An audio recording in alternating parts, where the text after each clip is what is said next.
Hi, I'm Bill O'Reilly. Thanks for watching us tonight. What we the people are entitled to receive from our government. That is the subject of this evening's Talking Points memo. There's great confusion all over the land about rights and what the government really owes us. Essentially, there are three major expectations that the government should meet under the constitutional banner of pursuit of happiness. Number one, security. We're entitled to have an effective defense against people who would kill us. But today our security is wobbling because of hackers and leakers. And the federal government does not seem to be able to stop the espionage. While many Americans don't pay attention, this issue, that we cannot guard our defense secrets or even protect the President of the United States when he talks to a foreign leader, is something that America has never seen before. Simply put, the high-tech world is creating threats to our security that are almost out of control. This is perhaps the most important issue the federal government faces right now. But close to that is health care. Americans are entitled to an affordable medical system that can alleviate their suffering. All of us are going to get sick, and we will need help. But right now, that help is confusing, to say the least. It's pointless for the factor or anyone else to debate Obamacare and what might replace it until a new specific proposal is put forth. When details are decided and the bill is ready to be considered, we'll be all over it. The guiding principles of health care should be that it's financially reasonable, affordable, that you have direct access to the doctors you want, and that you are not bogged down in a chaotic system of red tape and delays. So Congress has a lot of work to do to put a fair health care system in place. Finally, all American adults should have fair access to the free marketplace. By that I mean you can't be denied a job because of your color, your race, or anything else. Also, the government needs to put sensible guidelines in place that protect workers from exploitation. With many unions now politically corrupted, the feds and the states have much more responsibility to working Americans. That's it. That's what we are owed. The Bernie Sanders philosophy that everybody should be guaranteed a job at a set wage and shepherded through life is not what America is all about. We compete here, but in some cases, some Americans are not treated fairly in the marketplace. Best example. Children from families who don't really care about them. These kids are often thrown into awful schools and wash out early without much of an education. They have little chance to succeed economically in this country. For far too long, America's looked away from that reality. Every American child deserves a quality education. And right now, the system is not providing that for millions of kids. That must change. And that's a memo. Now for the top story tonight, the danger of hacking and leaking. Joining us from Washington, Mark Zaid, an attorney who specializes in whistleblower cases and high-tech intrusion. So the WikiLeaks deal, we saw it again yesterday, all these CIA documents released, about 9,000 of them, is a direct threat to this nation. Is it not, Counselor? No, absolutely. I mean, anytime information, especially classified, is taken from U.S. government or contracting facilities and is leaked without authorization poses a significant danger. Now, this is a labyrinth here. We have a lot of investigative agencies, the National Security Agency, the FBI, the CIA, Defense Intelligence, and it seems right now that none of them have control over leaks out of their various departments. Do you see it that way? I mean, it is a problem. This one in particular is going to be very interesting. Now, of course, the government hasn't verified the authenticity, at least not on the record, per se. But the press reports have been that the majority of these documents were unclassified and were circulating among groups or contractors of the CIA, which to me is going to be fascinating as part of this leak investigation. Because, what kind of controls are on unclassified information? Far different than if it's classified information, and whether the systems are being hacked into or whether people are taking documents out or obviously just verbally disclosing information. But it is obviously a big problem, and in this day and age when technology is so advanced, when you have the Mannings and the Snowdens of the world where you just put a thumb drive or a CD-ROM in and you have 1.5 million documents, if that wall and shield isn't perfect, we have a problem. Well, it's not perfect. Obviously, it's not. embarrassing. I mean, when the President of the United States has a phone call with the Prime Minister of Australia and the President of Mexico, and 24 hours later the phone call's in the press, I mean, that's doesn't get any worse than that. We cannot conduct business as a nation if the President of the United States cannot have a phone call with a foreign leader without it being taped and disseminated to the press. Am I wrong? No, not at all. I mean, that's fascinating, that obviously, because that's even a different situation from with respect to classified information at one of the intel agencies. Yeah, that's just eavesdropping on the guy, the leader of the country, and that's what happened. Right. And it's insane. And not only it makes that, it difficult. Not only that, you have a situation where a private citizen, General Flynn, was caught up on a wiretap with the Russian ambassador. And where is Flynn's privacy? Where is his right to not be wiretapped? Where is it? Well, so that comes into a different situation. So presumably he was caught through an authorized legal warrant and as an incidental capture. Now, that is different, though, from then someone leaking the information, which is classified. But under the bylaws of the warrant, he's supposed to be protected. Yes, he's supposed to have minimization with respect to his identity. The guy's career is over. And I'm not saying what he did was by misleading vice president. We talked about that last night. Right. You know, okay. But his whole life and career has been adversely affected. There was no minimization. It was bang, he did this. We don't know exactly what was said in that call, but we know that he was on it, and and the aspersions were made that he was doing something wrong. Yeah, well, and even with some of the others from within the NSC, there have been reports of individuals who have been denied security clearances. Now, that may be interesting, and it may be newsworthy, and maybe it's even valuable for the public to know, but it is a violation of those individuals' privacies. I represent people like that all the time. I don't want my clients Flynn could go to you tomorrow on the air, and he could sue the federal government, could he not? Well, it's a little complicated in very narrow provisions of whether the Privacy Act applied to that information, and it's a very boring conversation. I bet you could. I would represent General Flynn, and that would be an interesting case. Yeah, it would be, because he didn't have he had no privacy at all, and he was not a government official at that point. He was a regular guy. All right, and we don't, I mean, I don't want to belabor the thing, but the basic point is that there is no control now, none. All right, at the federal level, at the highest level, in the Oval Office, all right, in the CIA archives, in the NSA tapping or whatever. There's no control of information, classified information. It could appear anytime, anywhere. That's a disaster. Last word. Well, there's obviously control, but the controls have some deficiencies in them. And one of the things to cure that would be a more secure and proper system for whistleblowers to be able to go internally rather than externally. I know it's your issue, but it's an ancillary issue. They cannot protect, they being the government agencies, they cannot protect their secrets. They can't. And they got to work on it. It's really dangerous for this country. Counselor, thanks for appearing. We appreciate it. Next on The Rundown. It is the FBI's job to protect us from hackers and leakers. Is the Bureau doing that? And later, press reports say FBI Director James Comey furious with President Trump.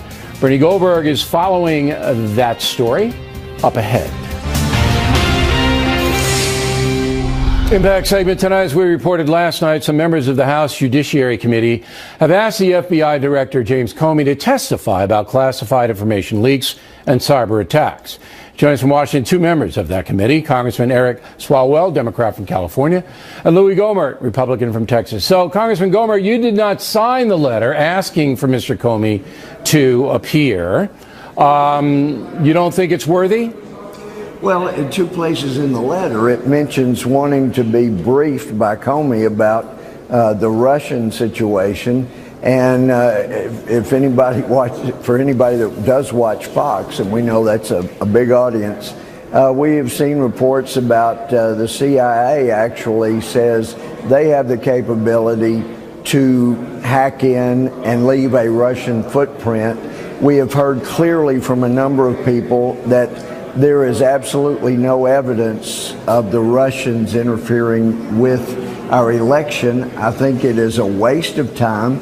What I'm more concerned about, Bill, is the people within the Intelligence Committee that have lied to us in Congress and lied to those of us that have been on the Judiciary Committee for a while, when they've said, look, you'll never know if it picks up an American citizen, that name will be masked. It will take a court order to release that. Yeah, that's what. But Comey could. That's what Comey could address that. You see, I want. Look, I understand what you're saying. Requested. They want to know about the Russian situation. Yeah, but you're never going to get to the bottom of that in the testimony before your committee. But what you will get is an overview of what the FBI is doing and how it sees this. How about you, Mrs. Swalwell? I mean, some Democrats don't even want to hear from Comey. Do you?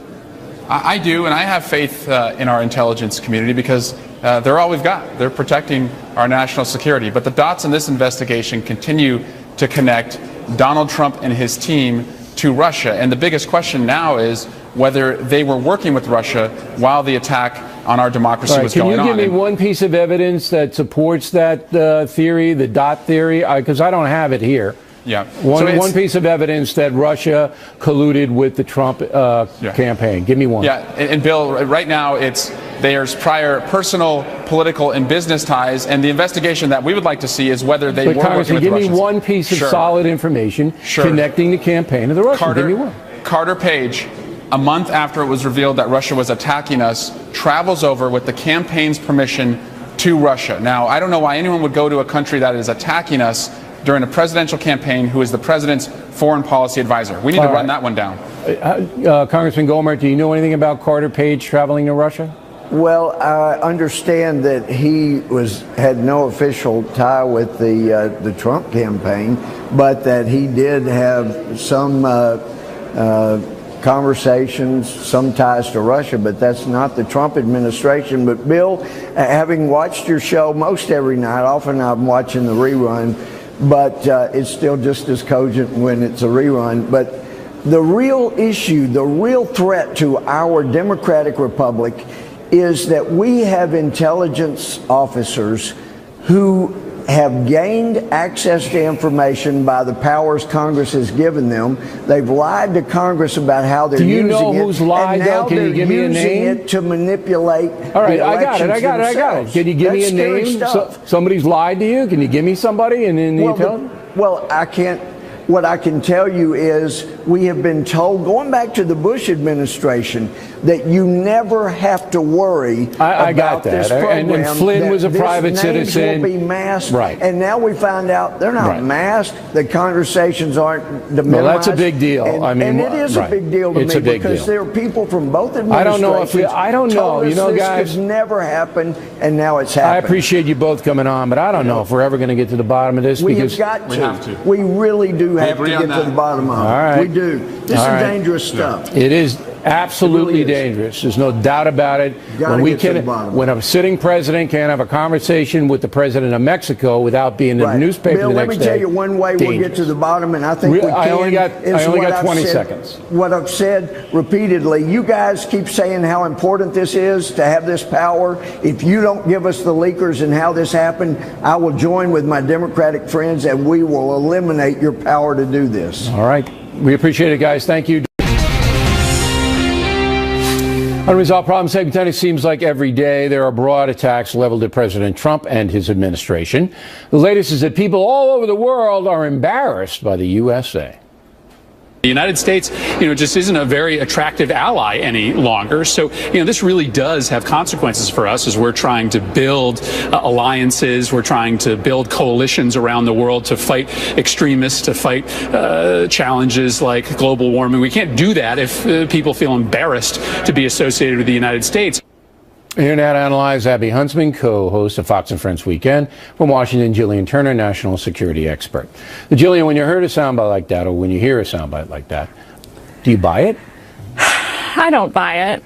The first thing I think is that it's kind of ridiculous to say that foreign countries should be embarrassed or ashamed of the United States. But then the immediate second thing I think is, as a sitting senator, shouldn't the bar for critiquing the president, which is a perfectly legitimate thing to do, shouldn't that bar be a little higher than kind of name calling? I mean, where's the substance? Harry Reid mean anything to you? There's no bar. I mean, look, they're all in business to destroy each other. Both parties want to destroy the other.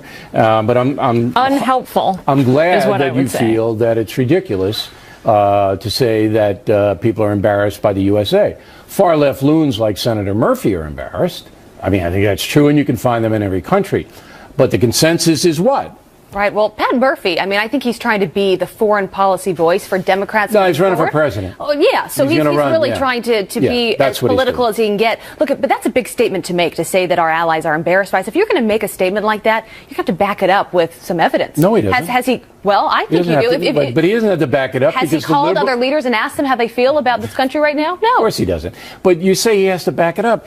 The American press isn't going to hold him to the fire. They're not going to say, hey, that's irresponsible. We're probably the only show doing this segment tonight. He doesn't have to back up anything. All he has to do is throw bomb after bomb after bomb. Now what does that lead to, Bill, though? I mean, ultimately, Democrats need to win elections if they really want to make a difference, right? Well, and I've traveled around this country. They're not going to win elections by foreign policy. But you're an interesting study because your father Where is this going? Is going to be appointed ambassador to Russia, right? Well, I will go with what the White House is saying on that one. Yeah, so Abby's father is going to be the new ambassador to Russia. You lived in Beijing, China, when your father was ambassador to China. Did you think that the Chinese were embarrassed by the USA when you were over there? No, if anything, they idolize the USA. The folks did. They idolize what's going on here, places like Google, like Facebook, these companies, so they can never do over there. I actually called my dad today and asked him, because he just got back from China and Japan. I said, when you were there, were people embarrassed about this country? And he said, no, actually, they were pretty amazed at our politics and how we could go from such extreme chapters, going from 8 years under President Obama to now this movement under Trump, which is he's taking it in a very different direction. I think places like China are fascinated by that because their government doesn't change. No, they're all, you do it my way or we hurt you. Now, Jillian, overseas, I would think it would be fair if Senator Murphy were a responsible man, which I don't know him, but that statement was irresponsible to say, look, there are some countries that are worried. And there are. There are some countries that are worried about Donald Trump. There's no question about that. And I think that's a legitimate statement because we all have to see how it plays out, correct? Correct. You said to Abby a minute ago, where is this all going? Meaning, where is this kind of, where are these kinds of really politically motivated insults going?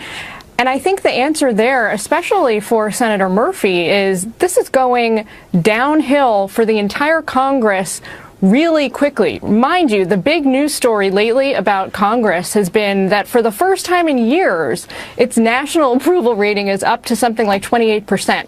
Wow, isn't that considered high, though? I mean, very high. That is, but that's what I'm saying that with some irony here. This is high for the Congress. So I think that's a cautionary tale. Do you know why that is? For the entire Congress. why it skyrocketed? Well, it's up to 28%. Let's not overblow it. Do you know why? I don't. Okay, the reason that it's up to 28%, a paltry number, but better than 6%, is because the Obamacare is being thrown out. And that's why it's going up. Yeah, but you know what, Bill? People are so tired of the negativity. You know, I've traveled around going to diners every week around this country. Yeah. They want people to give President Trump a chance. We're on day 49. I think most Americans are fair. So let's be critical. Let's be critical when the time and place for that is. I want arrived. a cheeseburger with a big pickle. Next time you go to the diner, please bring it back. Oh, at the diner. She never puts on any weight, ladies and gentlemen. He goes to the diners all the time, and I don't know how that happens. All right. Thank you, ladies. Plenty more ahead as the factor moves along this evening. Are drug dealers killers? In Florida, there's a proposed law that would designate them that way. True Serum segment tonight. Florida may get tough on drug dealers, and George Soros donating hundreds of millions of dollars to groups associated with the Women's March and the work stoppage yesterday. Here now, True Serum correspondents Eric Shawn and Shannon Bream. So tell me about the Soros deal, Shannon. Well, he has been very supportive of a number of the groups that have had these big marches against the president, essentially. The Media Research Center cracked these numbers down. They said 100 of the groups received $246 million from Soros over the last 14 years. You know, he poured estimated $25 million into Hillary Clinton's election campaign and some down ballot races as well. But this march yesterday, many of these groups are directly linked to him and his donations. Okay, so let me just stop you there. There are a number of political groups that helped organize the big women's march that we're looking at, right? Okay. Soros gave $250 million or whatever it was to 100 of these groups over a 14-year period. Is there an implication that he pulls strings? He tells them what he wants? Is he the puppet master? Some people would say that, but the fact is that a number of these groups have very specific ideologies, and by pouring his millions of dollars They're all into left-wing them, groups, these right? are very progressive groups, and those are the ones he's chose to, vote Yeah, for because essentially he's with his an money. uber leftist. And he doesn't like Trump. He's made that very clear. He says Trump's going to be the death of democracy, but he's the one who wants open borders, one world government, Sure. one world religion, and Sure, so we all know who he is, but I don't think that most Americans are aware on how involved he is on these demonstrations. Now, I don't know yesterday. I mean, some of the ladies didn't go to work. You showed up, right? I went to work. Yes, I did. Yeah. I thought that was a and good you did way. a nice job, by the way. Oh, thank you. I thought it was a let's good hear way it for to. Miss Shannon. You did a very nice job. That was a good way to demonstrate yeah, you could have my been, skills could have and been my out value. here. And we did a segment on it last night. I'm sympathetic. I mean, I want women to be treated equally as men. But I also know that there's a big political push behind this movement, and the push is coming from the Soros left. And I asked some of the people who participated yesterday, is this a pro-woman march or is this an anti-Trump march? And they pretty much admitted this is anti-Trump. Anti-Trump. And, they won't let conservative groups or pro-life women's groups be a part of what they're doing, so I'm not sure All it's right. a women's group. Okay, now let's get down to Florida. Now, as you know, I disagree with President Obama's kind of soft touch on drug dealers. All right? He doesn't consider them violent. He doesn't consider selling hard drugs a violent crime. This is President Obama. In Florida now, there is a move to make the sale of one particular drug. If you do it and somebody dies, you're charged with murder. That's correct? it, and that's fentanyl. Right now, if you're in Florida, Bill, you're a dealer, you sell cocaine or heroin to somebody, and they die, you get charged with felony murder. But you've got this overwhelming epidemic in our country of the opioids, of fentanyl, and that is not the case now. And This is synthetic heroin, right? Exactly, synthetic drugs, exactly.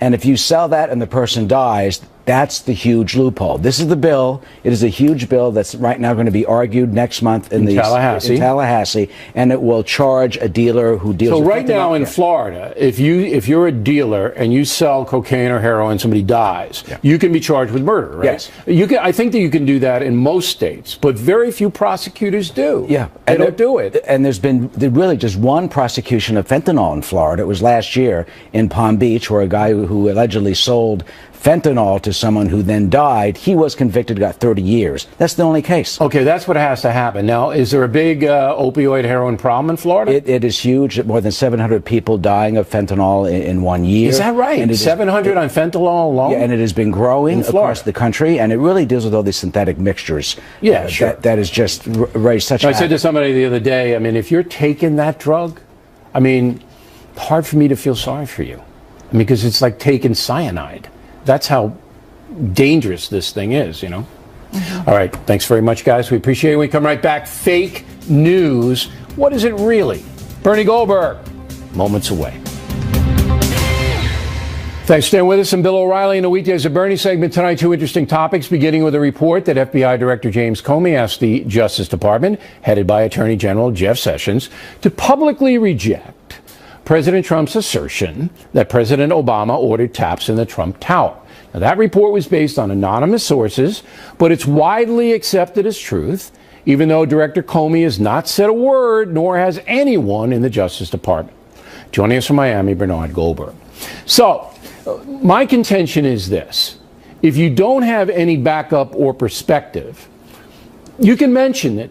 All right, this is what's floating around.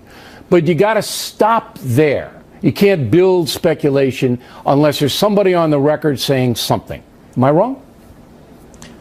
Yeah, I think you are. I think this is important because we need to believe the President of the United States. We live in a free country, and if we don't believe what he says, we have a problem. He put out a tweet that said his offices at Trump Tower were bugged, and President Obama was behind it. I don't know if that's true. I assume it is not true. Everybody has knocked it down, but you can't put that out without any proof. He's the president. Well, he can't just put that out. He can put and that's it out, why and he does. He's a important. provocateur, and he does it. Now, you can criticize him, as you are, for doing it. And that legitimate criticism, people can take it or leave it, but you can't basically establish a baseline record on anonymous sources that have no context provided to them. We don't know who put this out. We don't know anything. Okay. Here's why I believe it. Here's why I believe it. Because I don't believe any of the alternatives. I don't believe the New York Times just made it up. And I'm pretty sure. With all due respect, you the don't fact either. that you believe it is fine, but other people don't believe it. They believe Trump. It goes down along partisan lines. Do you really want to go down that road? No. Do you really want to do that? What I want to do is advance the story journalistically. The Trump supporters don't care if he lies. He's on their team, and that's all they care about. Some people are in that category, and it was the same with Obama people. All right, no matter what he did was fine. He walks on water. You can't criticize him. It's always been that way since George Washington.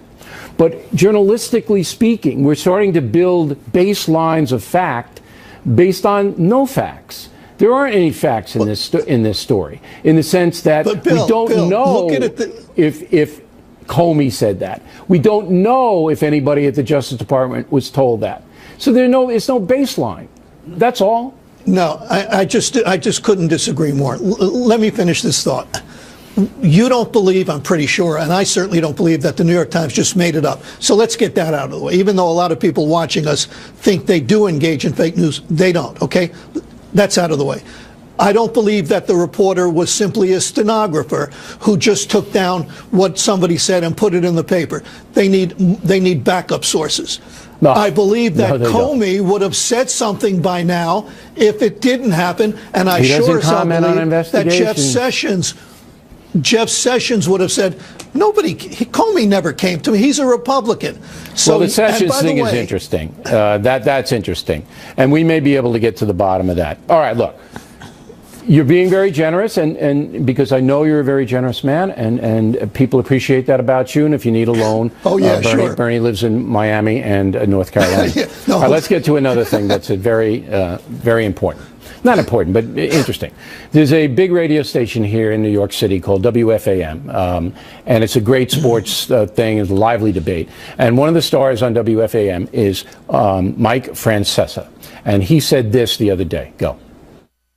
I always wanted to ask you, in your lifetime, do you think we're ever going to see a day that we're going to have a professional manager, coach, female, that's a female, in your opinion? Of a male team? Yeah. No. Well, why aren't we outraged by that? Do you know how difficult it would be on a female to manage 25 men? Or 50 men? Do you know how impossible that would be? Difficulty, love. I'm just saying it would be tough. That wouldn't be tough. It'd be impossible. Now, for saying that, he's under fire of being anti-women and anti-this and anti-that. And I'm saying, look, he's entitled to his opinion, may not agree with it, but he's a knowledgeable man about sports. He knows what the locker room situations are. He knows what the dynamics are. Isn't he entitled to his opinion without being punished? Yes. And the liberal, politically correct world will punish you if you're not PC enough, and that's what's happening here. Now, having said that, I disagree with him.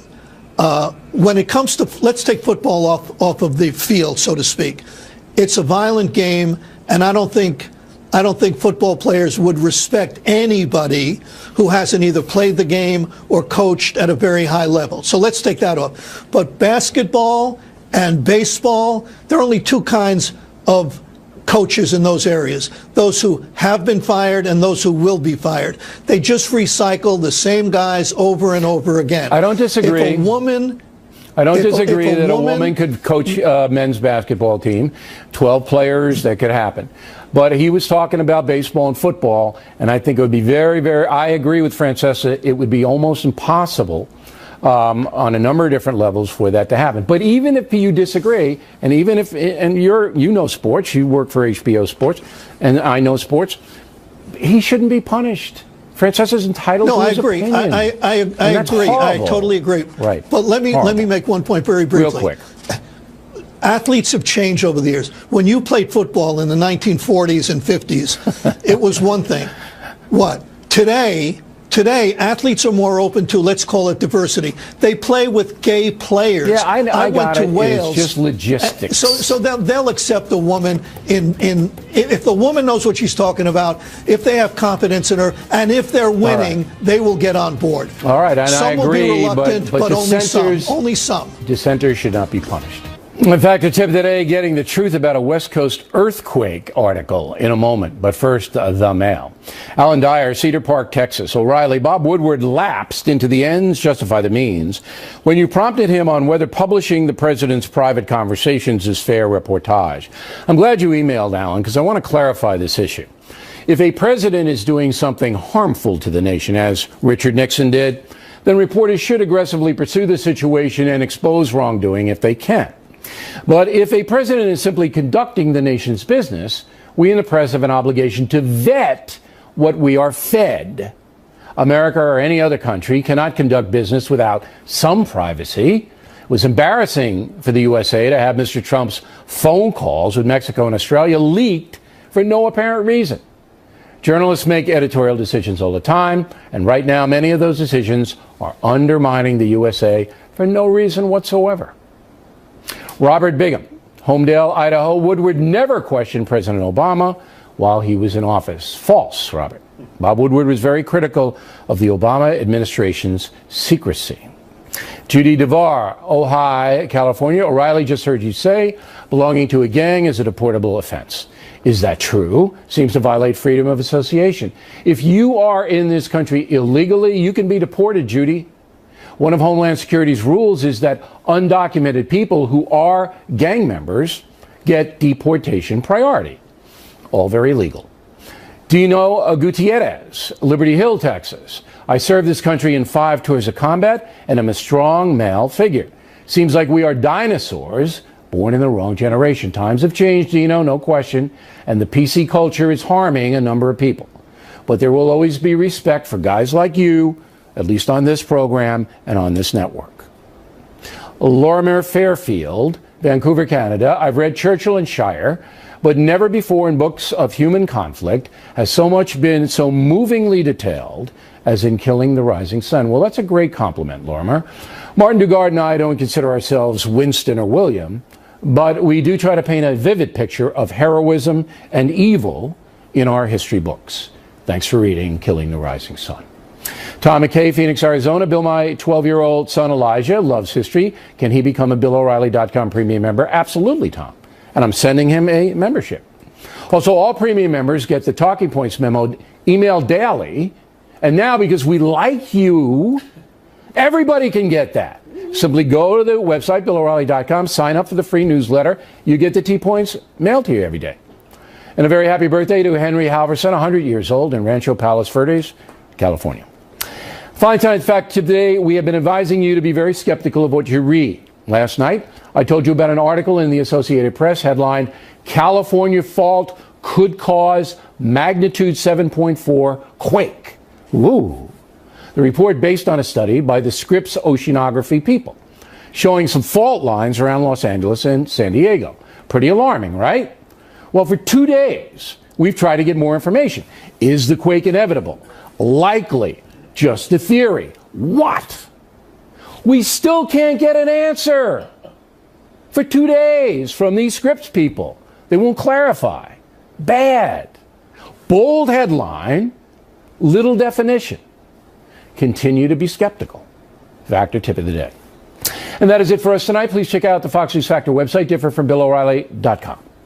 Also, please spout up about the Factor from anywhere in the world. O'Reilly at FoxNews.com, O'Reilly at FoxNews.com. Name and town if you wish to opine. Word of the day, do not be tautological. Ooh, huh? If you know that word, you're good. Do not be tautological when writing to the Factor. Again, thanks for watching us tonight. I'm Bill O'Reilly. Please remember this spin stops here. We're definitely looking out for you.